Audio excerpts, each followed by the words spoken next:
Arsenal তারা তাদের কাজটা তো করে ফেললো। আর্সেনাল বার্নলির এগেনস্টে জিতে গেল 1-0 গোলে। সেখানে কাই হাভার্টস তিনি গোল করলেন এবং পোস্ট একটা বড় বাধা হয়ে দাঁড়িয়েছিল মিকেল আর্তেতার দলের। তারপরও এই যে এমিরেটসে তারা নিজেদের ঘরের মাঠে জয় নিয়ে একদম শেষ ম্যাচটার জন্য তাদের কাছে অপেক্ষা করার এখন সুযোগ চলে এসেছে। আমরা শুরুর দিকে দেখলাম বুকায়ো সাকা দারুণ একটা সেটআপ, সেখান থেকেও গোলের সুযোগ ক্রিয়েট হয়ে গিয়েছিল এবং কাই হাভার্টস এই গোলটা যে করলেন সেটাও ছিল বুকায়ো সাকার অ্যাসিস্ট থেকেই আলটিমেটলি সেই গোলটা এসেছে। আর্সেনাল তাদের কাজটা করে ফেলেছে।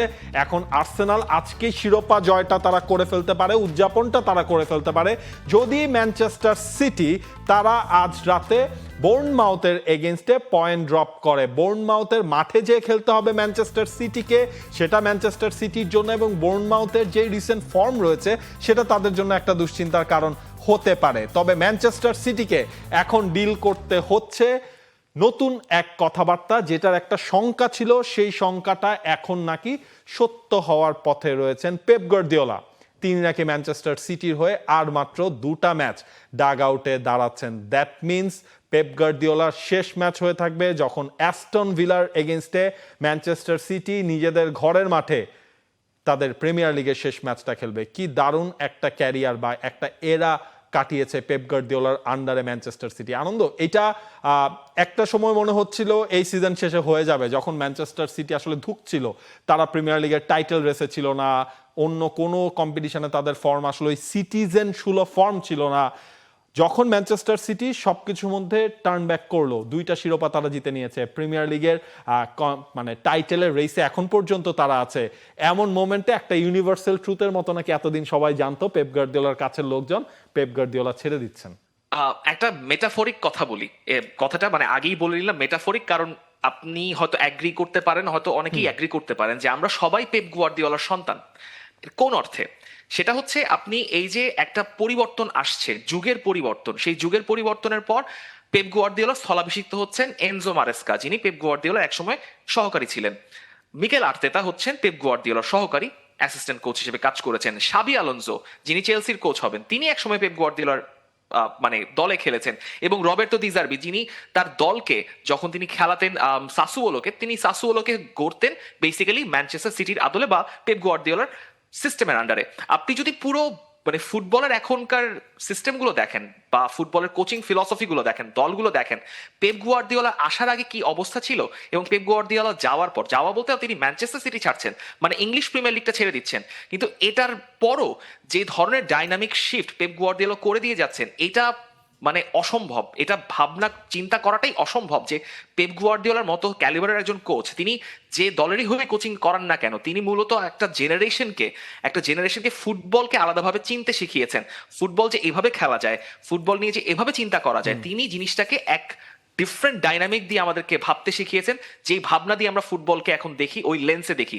সেই পেপ গার্দিওলা চলে যাওয়াটা শুধু ম্যানচেস্টার সিটির জন্য যে চলে যাওয়ার ব্যাপার, আবেগ তাড়িত হয়ে যাওয়ার ব্যাপার, এরকম না। আপনি পেপ গার্দিওলাকে পরের সিজন থেকে আর প্রিমিয়ার লিগে দেখবেন না, যে কারণে প্রিমিয়ার লিগ এত বেশি ইন্টেন্স এবং এত বেশি মানে সবার কাছে ব্লকবাস্টার হয়েছিল, সেই পেপ গার্দিওলা থাকবেন না, এটা আমরা জানতাম যে 2026 সালেই হয়তো তার শেষ হতে যাচ্ছে। তিনি যতই মুখে বলুন না কেন, কৌতুকের ছলে হাস্যরস করে যে তার তো কন্ট্রাক্ট রয়েছে 2027 সাল পর্যন্ত, কিন্তু সবাই মোটামুটি জানতেন যে পেপ গার্দিওলার এটাই লাস্ট সিজন হতে যাচ্ছে। This is a huge thing. আপনার মোহাম্মদ সালাহ চলে যাচ্ছেন লিভারপুল ছেড়ে, ক্লপ চলে গিয়েছিলেন আগের সিজনে, অলরেডি একটা শূন্যতা তৈরি হয়ে গিয়েছিল। এখন পেপ গার্দিওলা চলে যাচ্ছেন, পরবর্তী মৌসুমের ইংলিশ প্রিমিয়ার লিগের চেহারা কিরকম পাল্টে যায় সেটা তো দেখার ব্যাপার থাকবে। কিন্তু Pep Guardiola is an institution of football, যিনি ফুটবলকে একটা অন্য জায়গায় নিয়ে গেছেন। এবং ম্যানচেস্টার সিটিতে একটা ডাইনাস্টি গড়েছেনি, কিন্তু আবারও বলছি পেপ গার্দিওলা যে থাকবেন না, আমার এখনো বিশ্বাস হচ্ছে না। মানে ধরেন এক যুগের মতো তিনি সময় ম্যানচেস্টার সিটিতে কাটালেন, 20টা শিরোপা ম্যানচেস্টার সিটিকে জিতিয়েছেন, প্রিমিয়ার লিগ, চ্যাম্পিয়ন্স লিগ, সব কিছু সেটার মধ্যে আসলে রয়ে গেছে। এই সিজনেও ট্রেবল জয়ের পথে তার দল ছিল। আমি না একটা জিনিস আসলে এই জায়গায় কিছুটা ধরেন ইঙ্গিতের আভাস টানতে পারি। কিভাবে? যখন আসলে লাস্ট ম্যাচের আগে শেষ দিন ম্যানচেস্টার সিটির press conference after the match তিনি বলেছিলেন কি অ্যাস্টন ভিলার ম্যাচটা শেষ হলে আমরা সেলিব্রেশন করব। এটার কিন্তু দুই ধরনের আসলে ইঙ্গিত রয়েছে। তার এই যে যুগটা শেষ হচ্ছে সেইটাও খুশি মনে একটা প্যারেড তো হবেই, সেই প্যারেডে সেই ট্রফিগুলোও থাকবে, সেটারও ওই ইঙ্গিতটা দিয়েছিলেন কিনা তিনি, সেটাও এখন প্রশ্ন হয়ে দাঁড়িয়েছে। এবং একই সাথে তো আপনার এটাও বলতে হয় 2009 থেকে পেপ গার্দিওলার সাথে যিনি ফিটনেস কোচ হিসেবে ছিলেন লুকাস, তিনিও কিন্তু অলরেডি জানিয়ে দিয়েছেন ক্লাবের সাথে তিনি আর থাকছে না, মানে এইটাই হতে যাচ্ছে তার শেষ ম্যানচেস্টার সিটি সিজন। একই সাথে গোলকিপার কোচ যিনি ছিলেন তিনিও জানিয়ে দিয়েছেন। তার মানে আমরা এইটা অন্তত আন্দাজ করতে পারি পেপ গার্দিওলার সাথে ম্যানচেস্টার সিটির চ্যাপ্টার ফিনিশ হয়ে যাচ্ছে। এখন কথা হচ্ছে পেপ গুয়ার্দিওলা কোথায় যাবেন, তার কি আর অন্য কোথাও আমার যাওয়ার মনে হয় জায়গা তিনি রয়েছে? একটু রেস্ট নেন, হ্যাঁ রেস্ট নিয়ে ওয়ার্ল্ড কাপটা শেষের পর তারপর আমরা অন্য চিন্তা ভাবনা করব। একটা সিজন আসলে পেপ গার্দিওলা রেস্ট নেক, এটাই ভালো। না, তিনি যে পরিমাণ সময় ব্যয় করেছেন, তার সংসার পর্যন্ত ভেঙে গেছে, এই অবস্থায় একটা মানুষকে আপনি রেস্ট দিয়ে আর করবেনই বা কি? তিনি অবশ্যই রেস্ট নিবেন, সেই রেস্টটা তিনি অবশ্যই ডিজার্ভ করেন, কিন্তু দেন আপনাকে ভাবতে হবে যে পেপ গুয়ার্দিওলা কোন ডেস্টিনেশনে যাবেন। তিনি যদি এক শরীফুল বছর হক। না হয় শরীফুল হক, আমি আপনাকে একটু থামাই, আমার মাথায় একটা নাম এসেছে, এটা আমি একটু বলে নেই, নাহলে আমি থামতে পারছি না। আচ্ছা আচ্ছা ঠিক আছে, যদি রিয়াল মাদ্রিদ হয় পেপ গার্দিওলা, কিছু কি আপনি বলবেন? এটা অসম্ভব। না না, it's nearly impossible because he's a proud Catalan, he's a very proud citizen from Catalonia, সেটা সম্ভব না। কিন্তু আপনি এটা ধরে রাখতে পারেন যে লুই দে লা ফুয়েন্তে হয়তো ইউরোর পর তার পজিশন নিয়ে হয়তো চিন্তা করতে পারে। স্পেন ন্যাশনাল টিম 2028 সালের পর তিনি যদি আপনি পেপ গুয়ার্দিওলা 2 বছর একটা ব্রেক নেন, আমার মনে হচ্ছে পেপ গুয়ার্দিওলা 2 বছর একটা ব্রেক নেবেন, because he has done enough. তার একটা রিসেট দরকার রয়েছে, এবং মডার্ন ফুটবলে পেপ গুয়ার্দিওলার সিস্টেমটা অলরেডি চ্যালেঞ্জড হচ্ছিল লাস্ট 2 বছর ধরে। Already transitional football man marking সিস্টেমে পেপ গুয়ার্দিওলার সিস্টেমটা কিছুটা আউটডেটেড হয়ে গেছিল, এবং নিজেকে তাকে রিইনভেন্ট করতে হয়েছে। এখন প্রপারলি রিইনভেন্ট করার জন্য, নিজেকে আবারও খোল নলচে পাল্টে ফেলার জন্য 2 বছর একটা প্রপার সময় হতে পারে। এবং স্পেন ন্যাশনাল টিম, তিনি তো বলেছেন তিনি একটা ন্যাশনাল টিম ম্যানেজ করতে আগ্রহী, এবং স্পেন ন্যাশনাল টিমে যদি দে লা ফুয়েন্তের যুগ 2028 সালে শেষ হয়, খুবই হাইপোথেটিক্যাল কথা, কিন্তু আমার মনে হয় পেপ গুয়ার্দিওলার জন্য স্পেন ন্যাশনাল টিমই শুড বি দা মানে ডেস্টিনেশন, যদি তিনি ব্রাজিল বা আর্জেন্টিনার কোচিং না করান। আমার মনে হয় না ব্রাজিলের কোচিং কার্লো আনচেলত্তি খুব সহজেই ছাড়বেন।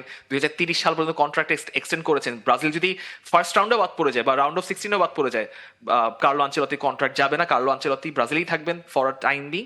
আমার মনে হয় 2028 সালে Spain national team should be the right opportunity for Pep Guardiola to flourish his managerial career, কিংবা নিজের ম্যানেজারিয়াল থিসিস আরো একটু স্ট্রেনথেন করার জন্য হয়তো স্পেন ন্যাশনাল টিমই তার জন্য অপেক্ষা করছে 2028 সালে। পেপ গার্দিওলা তো 20টার মতো শিরোপা তিনি জিতেই ফেলেছেন অলরেডি ম্যানচেস্টার সিটির হয়ে। আর একটা শিরোপার খুব কাছাকাছি তিনি রয়েছেন, এবং সেইটার হিসেব নিকেশটা সম্পূর্ণ নির্ভর করছে আর্সেনালের ওপর। প্রিমিয়ার লিগ জিতে তারা যদি ট্রেবলটাও কনফার্ম করে ফেলতে পারে, এর থেকে মধুর বিদায় আসলে পেপ গার্দিওলার ক্ষেত্রে হতে পারে না। প্রিমিয়ার লিগের পয়েন্ট টেবিলের এখন পর্যন্ত যে অবস্থান, সেটা দেখলে আমরা বুঝতে পারবো যদি ম্যানচেস্টার সিটি আজকের ম্যাচটা জিতে যায়, তাহলেই সব সমীকরণ অপেক্ষা করবে শেষ ম্যাচটির জন্য। তখন ম্যানচেস্টার সিটি যদি তাদের লাস্ট ম্যাচ অ্যাস্টন ভিলাকে হারাতে পারে, এবং আর্সেনাল যদি বাই এনি চান্স তারা ক্রিস্টাল প্যালেসের এগেনস্টে তাদের পয়েন্টটা ড্রপ করে, তখন হচ্ছে যে গোল ডিফারেন্স যদি 83 হয়ে যায়, তখন গোল ডিফারেন্সের কথাবার্তা চলে আসবে। গোল ব্যবধান এই মুহূর্তে কিন্তু দুই দলের রয়েছে সমানে সমান। দেখা যাক, ম্যানচেস্টার সিটি আজকে রাতে আগে চাইবে বোর্নমাউথের এগেইনস্টে সেই ম্যাচটা জিতে নিতে। পেপ গার্দিওলার ম্যানচেস্টার সিটির হয়ে শেষ অ্যাওয়ে ম্যাচ, সেই ধরনের মুহূর্তগুলো ম্যানচেস্টার সিটি অবভিয়াসলি তারা হারাতে চাইবে না। For more updates, subscribe to our YouTube channel and click on the bell icon. Follow us on Facebook and Instagram. Download T-Sports app to enjoy exciting games and highlights. Visit tsports.com.